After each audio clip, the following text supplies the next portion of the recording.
Hello, my name is Michael, and Tanares is a brand new campaign setting designed by Draconic Games for 5th edition Dungeons & Dragons. This thrills me right away because it reminds me of the classic days of D&D when the focus was on world building. That's the narrative concept that intrigues me the most, crafting a new planet that takes the baseline D&D experience into new and unexpected directions. There is something about 5th edition also that can irk some older players, myself included. You sometimes feel a little bit too special sometimes. Your powers are so awe-inspiring and great, it kind of makes you feel overpowered even at the start of the game.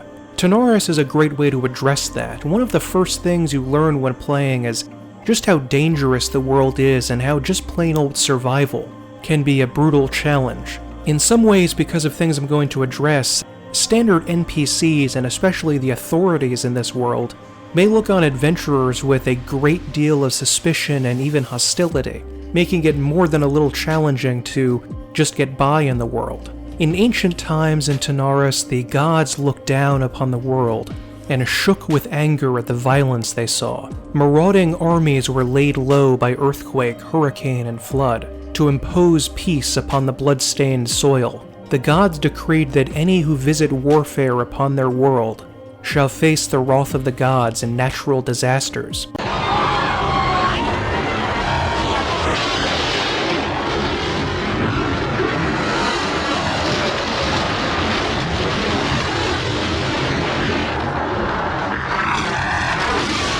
This is known as the Malrakian Curse. However, the ego of kings and generals cannot be constrained by reason, and many times over they have sought to test the curse. All who have attempted to form armies were ruthlessly destroyed by the will of the gods who assume forms of dragons in order to visit their rage on Earth. This has led to entire nations being devoured in moments by the avenging deities. While tragic for the people involved, it's actually a big boon for adventuring groups, who have an unusually rich number of ruins to explore and lost treasures to find. Tanares includes 4 new classes: the Dragon Blade, the Elementalist, the Mad Walker, and the Redeemer. The Dragon Blades are scholar warriors who champion knowledge and civilization.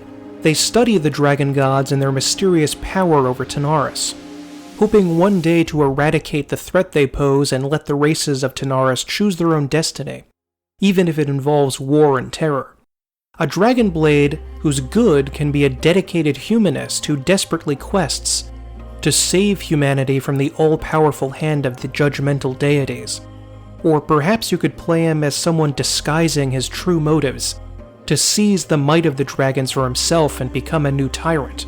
Whatever kind of Dragon Blade you play, he's going to be an expert in the dragons and study one particular type of dragon species and learn everything there is to know about them. The dragons come in 3 different forms in Tanares, in addition to the usual distinctions of color: Avatar, Pure, and Bred. The bred dragons are those who have been plucked from their nests before birth and raised by other sapient creatures. Though almost impossible to find and breed, a bred dragon can be trained as a mount, giving its owner immense powers. You can probably tell that dragons are an essential part of the game world, and the gamebook gives many details on how to find them, raise them, protect them, join a cult that preserves draconic sanctity, craft armor and weapons out of their scales, and pretty much anything you'd imagine. Pure dragons are much like the dragons of other D&D settings, extremely powerful, intelligent, and very rare. However, these dragons are so powerful, a draconic religion has sprung up to worship them and whatever particular aspect of the realm they represent, such as agriculture, water, dwarves, humans, etc. Just as the pure dragons are like demigods, the most powerful and terrible of all, the Avatar dragons are like real gods. And they have dominion over immense territories, elements, weather, and can control and shape the culture, history even of all of these regions. The Dungeon Master decides if an Avatar dragon in each region of Tanares is alive or dead. A living dragon would still zealously guard their region and lay waste to any kingdom attempting to break their will. A dead Avatar dragon would allow for a huge expansion of empire, trade, and discovery, but also warfare, tyranny, and perhaps other unforeseen consequences.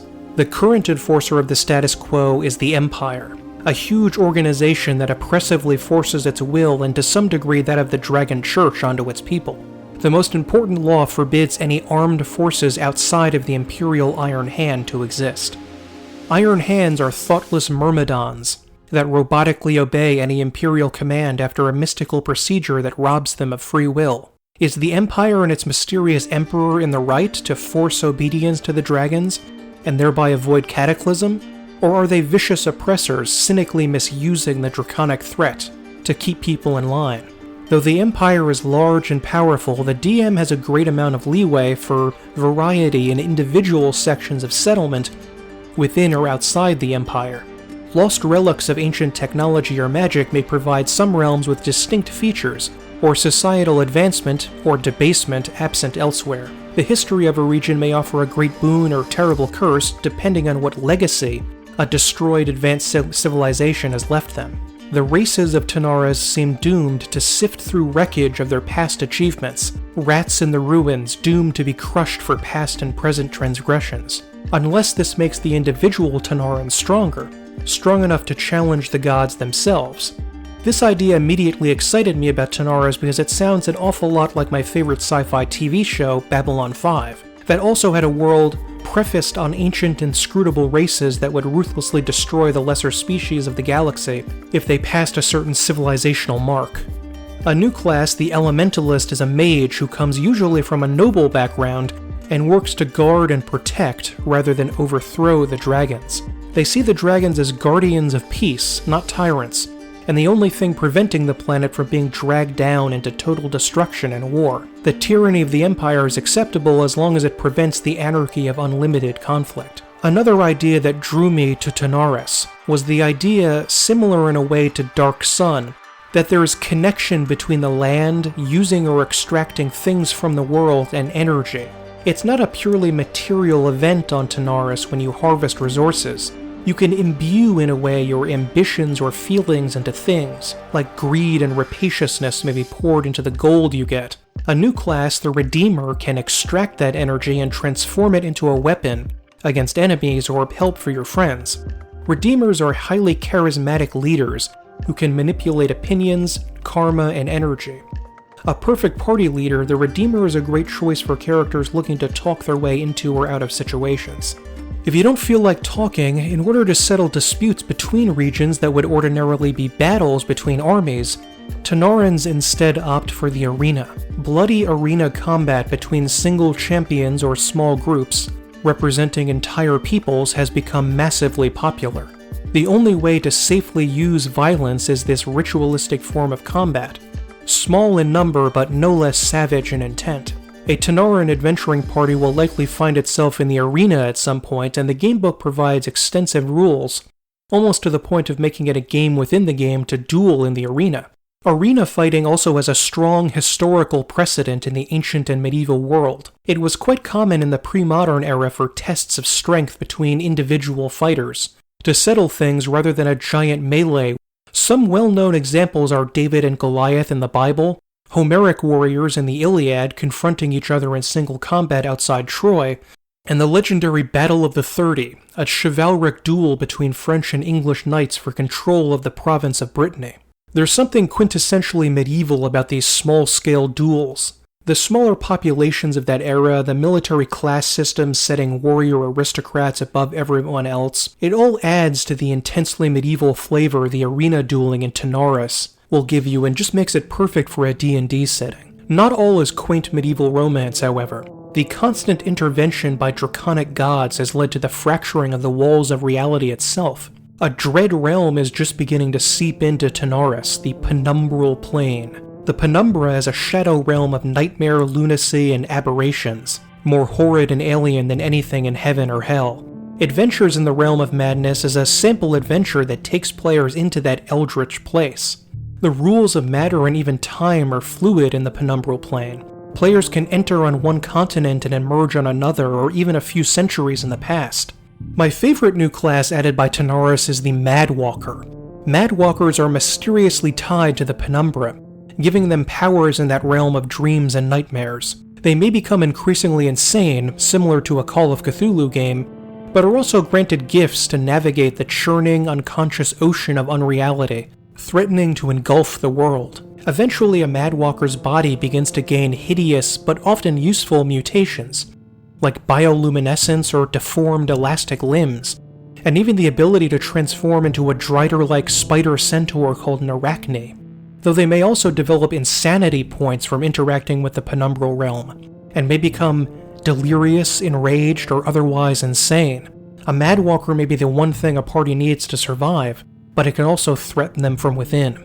I especially like that the sample Madwalker they provide is named Ravel, which I can only assume is a reference to the RPG with the best story in gaming, Planescape Torment, and Ravel Puzzlewell, the mysterious witch woman, trapped in one of the Lady of Pain's mazes.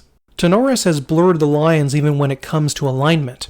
One of my favorite aspects of Planescape was the infinite variety of interpretations on various political, religious, social, and theological topics. Tanares continues this trend with a strong focus on the gray areas of alignments. The entire party could have the same alignment, and you get 5 vastly different versions of what country to support, how to help them, what politician to like, how to better yourselves, and what good, evil, law, chaos, and neutrality even mean. Tanares began its life as a campaign setting for a board game called Arena the Contest, and was successfully kickstarted to the tune of $1.5 million. They are also running a Kickstarter for the new Tanares RPG. Links to this and the samples they've released for it will be in the description below.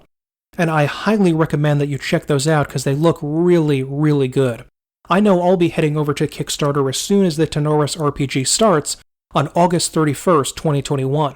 I am really excited about this project. I don't usually donate to Kickstarter, but Tanares has been conceptualized by some true D&D fans for a long time, and everything I've seen looks great. As I said, I'm especially interested in the Lovecraftian elements the Madwalker class adds into D&D. The focus on making a campaign setting rather than working within existing properties is also right up my alley. The emphasis on challenge and danger over a complete power fantasy, the game is on track to be one of the best contributions to 5th edition I've seen so far. The artwork, which you've been looking at here from their sampler pack, is, as you can see, gorgeous, especially the purples and pinks of the Penumbral Plane. Take a look at these samples in the description box and tell me what you think of Tanares. What do you think this world is going to be like? What do you think the Madwalkers are going to be like? And if you want to add some Cthulhu-like elements, well, there already are plenty of Cthulhu-like elements, but even more Lovecraftian Far Realm-like elements into D&D, and make sure to go and check out the Tanares RPG Kickstarter on August 31st. And yeah, my name is Michael, and thank you very much. Check out Tanares.